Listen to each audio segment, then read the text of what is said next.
When the gentlemen walked into Mrs. Weston's drawing room, they both had to change their expressions. Mr. Elton needed to tone down his happy face, and Mr. John Knightley had to get rid of his bad mood. Mr. Elton had to smile less, and Mr. John Knightley more, to fit the occasion. Emma, however, could be just herself and show how happy she truly was. She loved being with the Westons. She was a big fan of Mr. Weston, and she felt completely comfortable talking to his wife, Mrs. Weston. Emma felt that Mrs. Weston always listened and understood all the little details about her and her father's daily lives. A half hour of uninterrupted conversation with Mrs. Weston was one of her greatest joys. Emma decided to forget about Mr. Elton's strange behavior and simply enjoy the moment. However, her plan was ruined when she saw that he was sitting right next to her. It was hard to forget his odd indifference to Harriet when he kept bothering her with his cheerful face and constantly talking to her. She couldn't help but wonder if her brother was right. Could he really be starting to like her instead of Harriet?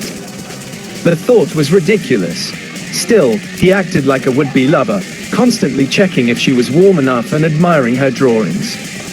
She had to make an effort to be polite for her own sake and for Harriet's, hoping everything would work out. She tried to listen to the others, and she heard Mr. Weston talking about his son. She heard the words, "my son, Frank," and "my son," repeated several times. She suspected he was announcing his son's visit, but before she could quiet Mr. Elton, the conversation had moved on. Even though Emma had decided never to marry, she was always interested in the name Frank Churchill. She had often thought that if she were to marry, he would be the perfect person for her. She was convinced that Mr. and Mrs. Weston also thought they would make a good match. She was very curious to see him and was determined to like him and be liked by him. Mr. Elton's politeness came at a bad time, but Emma had the satisfaction of appearing polite while feeling annoyed. She knew she would get the news from Mr. Weston later, and she did.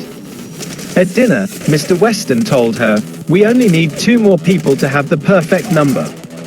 I'd love to see your pretty little friend, Miss Smith, and my son here. We're expecting Frank. I got a letter from him this morning, and he'll be here within 2 weeks." Emma expressed a proper amount of happiness and agreed that Frank and Miss Smith would complete the group.